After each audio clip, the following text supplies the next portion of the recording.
Halo, halo, apa kabar? Senang sekali saya Harus Munarif kembali bersama Bung Rocky Gerung bisa menemui Anda semua. Bung Rocky, hari ini sejumlah aktivis menggeruduk KPK menuntut agar mantan Presiden Joko Widodo itu ditangkap dan diadili. Isu ini tampaknya akan terus menghantui Jokowi dan keluarganya dan ini dipastikan bersama dengan ijazah Pak Jokowi, juga ijazah Gibran dan pemaksulan Gibran ini akan terus menghantui keluarga Solo ya. Kita tidak tahu nih sampai kapan, tapi kelihatannya selama Jokowi dan dinastinya masih terus ingin berkuasa, Jokowi masih terus cawe-cawe, para pemprotes itu akan terus unjuk gigi ya, menuntut penangkapan dan mengadili Jokowi ini. Ya, sangat betul, Bung Hercu, bahwa isu itu yang memang akan hidup terus sampai 2029. Dan kelihatannya setelah aksi-aksi Agustus, para demonstran atau para penuntut aspirasi publik, penyampai aspirasi publik akan kembali ke koridor Republik, yaitu KPK terutama. Jadi mobil yang diparkir di situ dengan tulisan adili Jokowi itulah hak publik untuk terus mengucapkan sesuatu yang menjadi ganjalan di dalam demokrasi. Itu artinya harus segera ada proses, entah itu dimulai di DPR atau dimulai di meja pengadilan. Tetapi sekali lagi bayangan kita bahwa isu ini kalau nggak mau disebut kasus akan ada tetap, dan itu akan mengganggu konsentrasi pemerintah terutama Presiden Prabowo, karena isu Pak Jokowi dan isu Pak Gibran itu sudah menetap menjadi semacam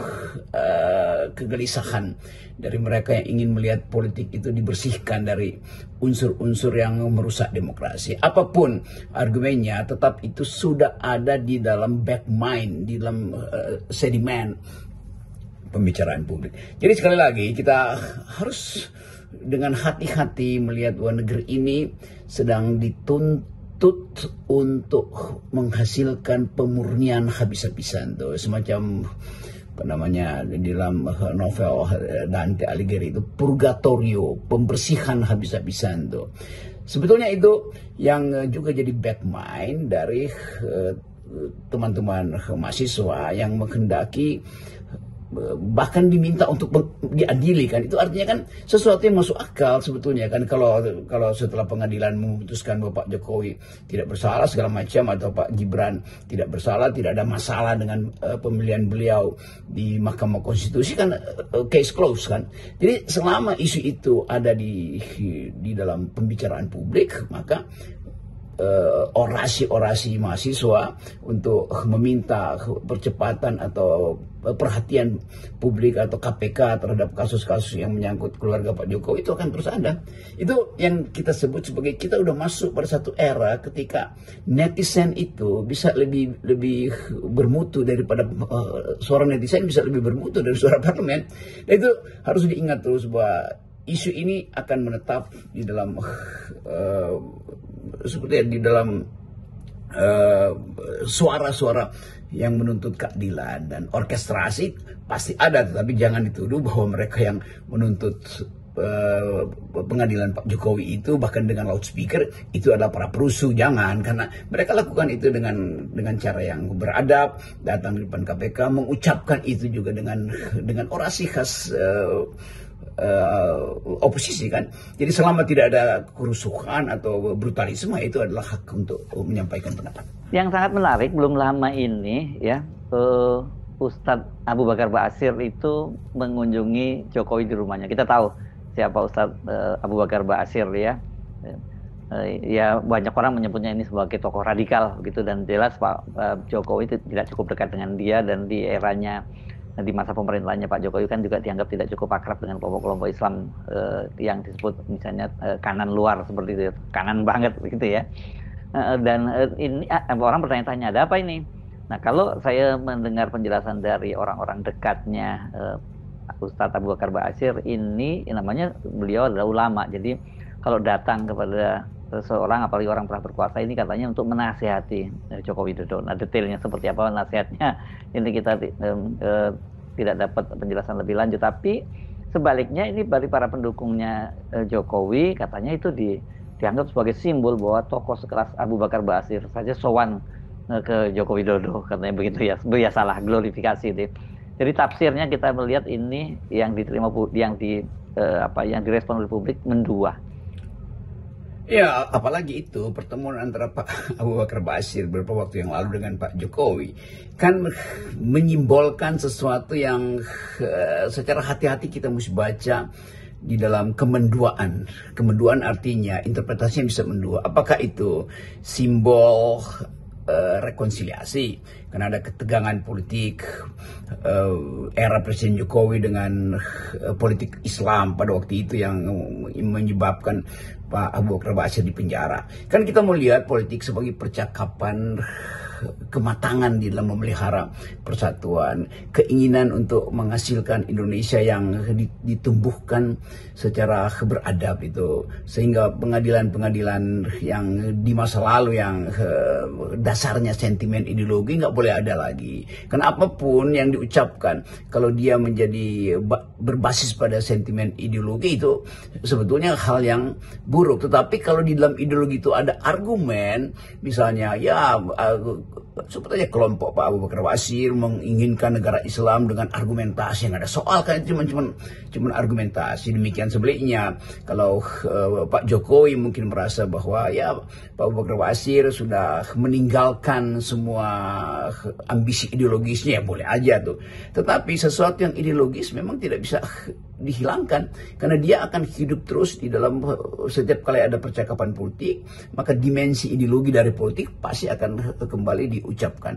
Tetapi demokrasi menjamin semua hal yang sifatnya argumentatif yang sering saya terangkan. Jadi kalau ada pertemuan dengan Pak Jokowi, nah orang mungkin atau publik melihat bahwa oke, ada upaya untuk percakapan baru antara posisi-posisi ideologis tuh. Kalau Pak Jokowi orang akan bertanya ideologinya apa Pak Jokowi? Marxisme? Ternyata enggak tuh, karena Pak Jokowi tidak mengerti apa yang disebut ajaran Soekarno tuh. Jadi kita mau lihat apakah pertemuan itu ada pertemuan yang sifatnya percakapan demokratis atau itu sekedar ya pencitraan bahwa Pak Jokowi memerlukan rekonsiliasi, atau lebih dari itu mungkin ada semacam ya kita boleh duga keinginan atau kepentingan Pak Jokowi untuk memperoleh semacam payung kultural, untuk tidak menyebut perlindungan kultural. Saya mau coba cicil istilah-istilah itu. Kalau payung kultural oke, artinya payung kultural dari kekuatan politik Muslim sebetulnya. Karena payung politik Muslim itu memang sifatnya kultural.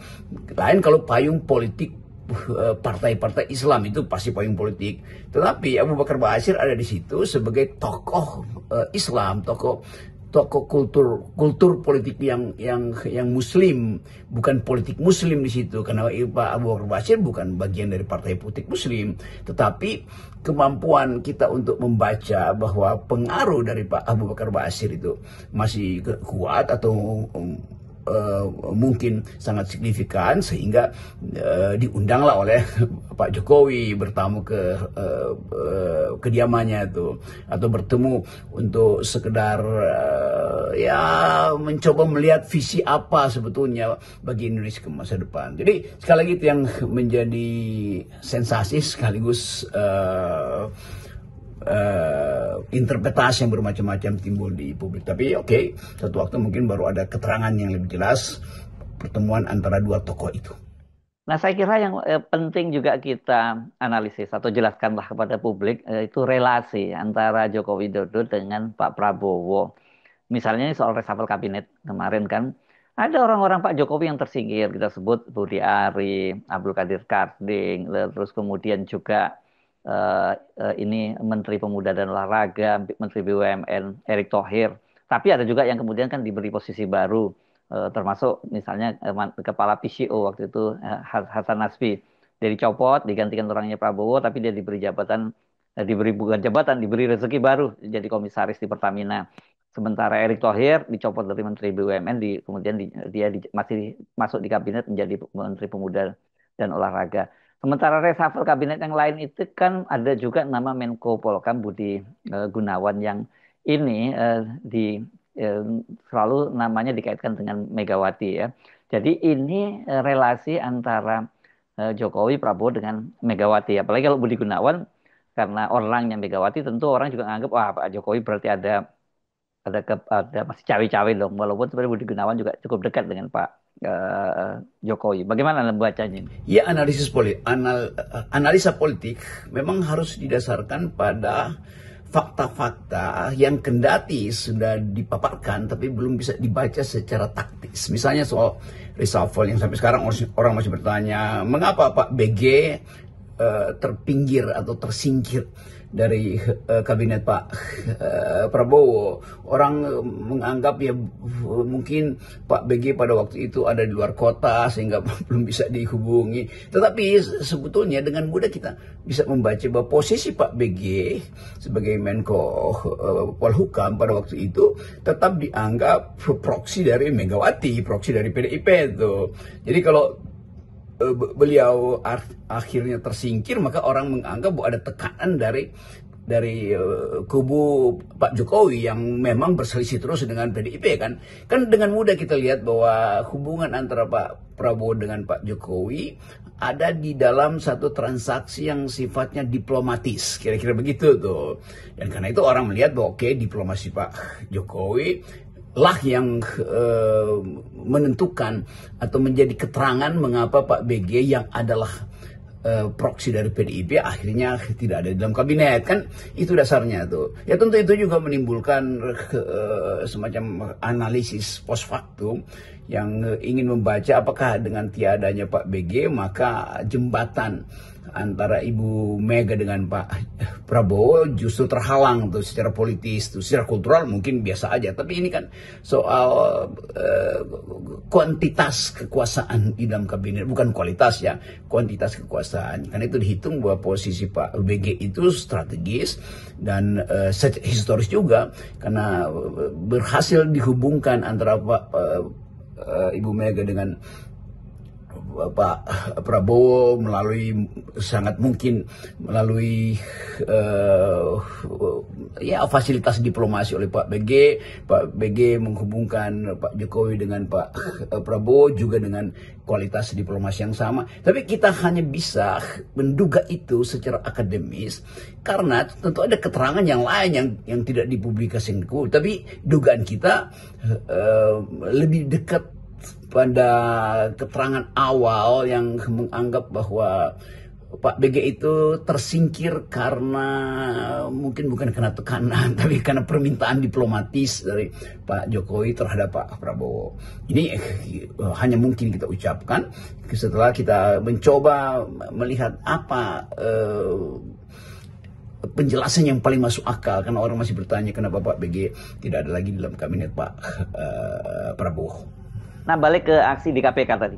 Bagaimana kita membaca dinamika politik hari-hari ini?